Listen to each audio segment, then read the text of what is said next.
This is Earth Radio. And now here's human music.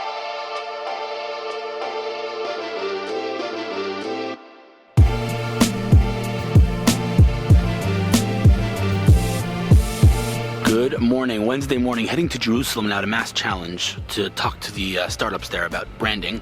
After that, I have a couple of meetings in Jerusalem. And then I'm going to meet a really cool agency that made my website, HillelFuld.com, and talk to them about a really ambitious project to make a really, really awesome intro for the vlog. We'll see how that goes. It's going to be a good day. I love Jerusalem.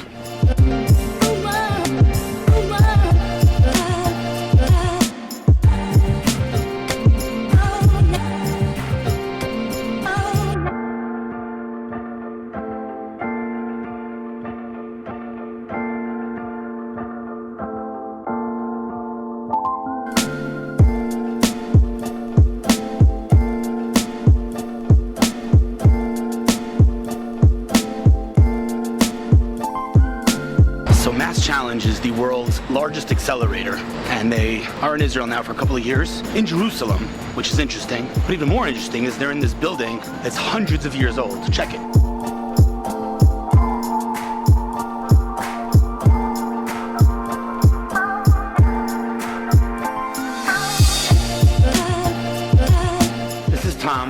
Tommy, the man who runs the show here. Tell me quick, some numbers. How many startups? Well, we have 52 startups, and they were selected out of 500 startups. Nice. This year. Nice. It's a pretty diverse class, and cool. We're excited to have you here, man. See this rock star right here? What's up? Hi, how are you? Tell the vlog, your last two jobs. Prior to MassChallenge, I was the assistant to the country manager of Facebook Israel. Who, by the way, is a rock star, we should say, Adiso Vertini. Adiso Feltini. Who also invested in my previous startup. She's great. So she runs the show in Israel, and you were working with her. You know, I want to say, I don't know if this is, well, I can always edit it out if this gets you in trouble, but you said assistant. You were like running the show there. I mean, I know maybe your official title was there, but like you got it all done. Yeah. So, you did. No, you did. Whatever. No. She's modest. Okay.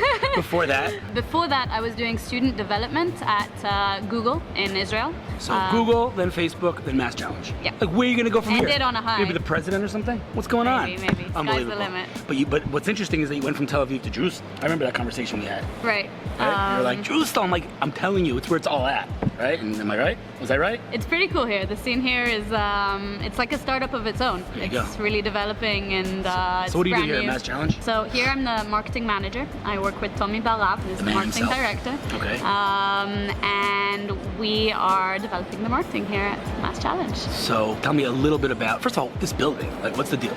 This is Beit Allianz, so we're in a school that's really old, and they've turned it into this creative space. So upstairs we have Ruach Hadasha, New Spirit, that are doing this open space for all kinds of different artists, designers, and painters and musicians. And then downstairs we've got the MassChallenge offices, which is our office. What I always find to be so interesting in general about Jerusalem, but specifically at MassChallenge, is the combination of old and new. Right. Jerusalem in general, obviously a very old historic city with deep historic roots, and then there's this hot startup scene. And I think that all manifests itself in MassChallenge, the world's largest accelerator in Jerusalem, in a building hundreds and hundreds of years old. It's amazing, it's fascinating. So you have tens of companies, some of them amazing entrepreneurs. We have 52 this year. Unbelievable. This is which round? Startups. Which round is this? This is the second batch of startups. So last year was our very first year running in Israel. Okay. Obviously we run in other locations. We're also active in Boston, nice. In London. We have offices in Switzerland and Mexico. Amazing. And, you having a good time? Having a great time. So we got to do one thing for you. I don't know how it's taken you so long. Oh, here's our next interview. But I don't know how it's taken you so long, but we got to get you one of these things, because I want one of these things. You are like super Miss cool. like extreme sports, skiing, and I don't know, skydive. What kind of stuff? Rugby. You do a lot of sports. Yeah. I didn't make that up. You're like very athletic, right? Gymnastics. Rugby. Just rugby? I play rugby for Israel. Like the official? Yeah, for the national team. I feel like I should have known that. Don't kill me.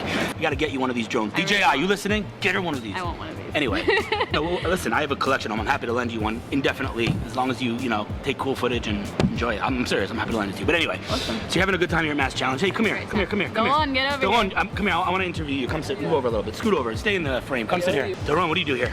I'm a mentorship manager. Besides having the best hair ever. I want to tell you. You know who you remind me of? The Jufro. I always make fun of him, but Raz Bachar from Amazon. You know him? He runs Amazon Web Services. Yeah. He has the Jufro going on also. Friend of Arthur and He's the greatest. He's the greatest, but he also has the truth. I always make fun of him when I say, but not make fun of him. It's just jealousy. It's the best. When But I was a anyway. kid, I hated it, but now I'm. So what do you do here? I'm mentorship manager. Mentorship working manager. with the startups, connecting them with the right people. How are your mentors? Experts. Actually, we have great mentors. I mean, besides me. Yeah, so you're the top, you're the best one. Of Say that to course. all the guys. But we have lead mentors that are helping us to connect to find the right people. Amazing.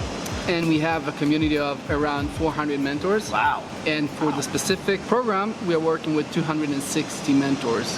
That's a lot of mentors. 150 of them came to the mentor matching night. The I program. just want to tell you one thing. But, I'm going to say it on the record right now. The reason I didn't come is not because I don't love you guys. I do love you guys. But if I would go to every demo day / mentorship night / whatever, I would literally never see my family. But you see, you're every here. night. You're here now in Jerusalem. Yeah, but during the day. So that's the. Not night. Night, I can't do any event. Last night I went to dinner You're a with great father of how many kids? a lot.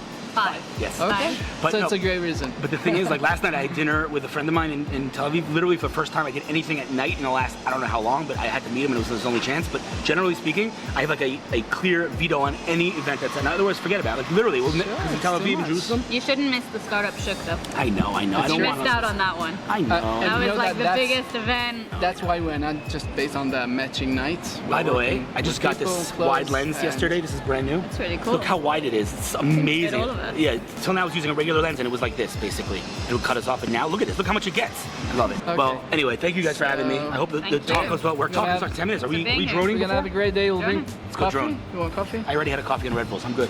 Great. So let's start. All Have right, a let's good do day. it. See ya. Hillel will talk about himself, I'm sure, but it's for you to know he's the CMO of Zula and also serves as strategic advisor for many leading Israeli companies like WalkMe, HomeTalk, and Group, and other companies like Clipboard. It's amazing. Yeah, I think we are okay. Okay. We're good. So Hillel Fuld. You ask the average American, or anybody really in the world, what's the most important thing for you? Like, what do you want to say on your tombstone? Most people, normal people, would say I want to be a good person. In Israel, for us, I don't want to be a friar.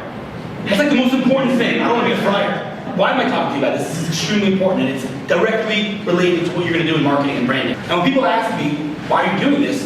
I had a weak answer, because it's a strong question. My answer was always, I'm helping a company that's part of the ecosystem. I'm part of that ecosystem. Everyone gains. Which is okay, but I think that the question is still stronger than the answer, because at the end of the day, I'm still spending time, investing time and resources, and not getting anything, right? So that wasn't a really strong answer. So now imagine this scenario, right? This guy, Gary Vaynerchuk, top execs of Pepsi, sitting in this room, and she's writing, what's the ROI of social media? And she's like, so he looks her in the eye, and he says to her, what's the ROI of social media? What's the ROI of your mother? There's a very awkward silence in the room. And he goes, let me explain what I mean. He goes, I'm not making a mother joke, let me explain. He goes, when you're growing up, and your mom says you're beautiful, right? Or when you lose a baseball game, and your mom says you'll win next time. Or when you scrape your knee in school, and your mom says you'll be okay. He says, can you quantify the value of those statements? Is there any way to say, with a clicker, when I was 6 years old, my mom told me I was beautiful, so therefore, when I was 18, I built a company. It's ridiculous, right? I can't quantify it, but anybody with a half a brain and basic understanding of human psychology understands that the ROI of my mother telling me I'm beautiful is everything, right? It built my self-esteem, it built my identity, it's everything. You can't quantify it, you can't measure it, it's silly to even try. It's much bigger than that. Gary, after he made his first sale, big sale on YouTube, he did something that I think is one of the most brilliant marketing moves I've ever heard. The guy came into his YouTube channel and bought $10,000 worth of wine. So what did he do? He could have sent him a thank you note or an email saying thank you for your business. What did he do? Listen to this, this is amazing. He looked up the guy on Twitter, and he followed him on Twitter for 2 weeks. He learned about the guy. What gets him going? What's he interested in? What's he into? Turns out this guy is a huge fan of the quarterback of the Jets. Talks about this football player all day on Twitter. He's obsessed. So what does Gary do? Classic. Better than that. What does he do? Well, not better than that. He goes to eBay. Guys, listen to this. He goes to eBay, and he buys the jersey of that player, signed by the player. Sends it to the guy's house. Costs him $80. Sends it to the guy's house. Thank you for your business. The guy sends him back a video of himself crying, saying, I will never buy wine from another company till the day I die. What did it take, guys? It took 2 weeks of following him on Twitter, and he got a lifelong customer. That cannot be done with a billboard. That cannot be done with sales. That cannot be done with an ad. That's marketing, emotion, crying. You can't do that with traditional push marketing or sales. It doesn't work. emotion, getting someone's heart pounded. The only way to do that, guys, is by giving, period. Fast forward a year, and I wake up one morning, like I wake up every morning, by the way, to 200 press releases, dear blogger. Like you couldn't research my name, ridiculous. But I woke up with one email that stuck out because it said, Dear Hillel, we follow you on Twitter, and we love this article that you wrote and that article that you wrote. We're building a platform, I'd love you to check it out. No press release, no pitch. We follow you, we like your work, please check it out. And I said to myself, I don't care what these guys do, but I'm gonna help them. Because they cared enough to spend 40 seconds doing a little research. It wasn't 4 hours, 40 seconds, but no one else does that. So I'm gonna help these guys. So I wrote an article called, The One Tool You Need to Decide Who to Follow Back on Twitter. And I tweeted it.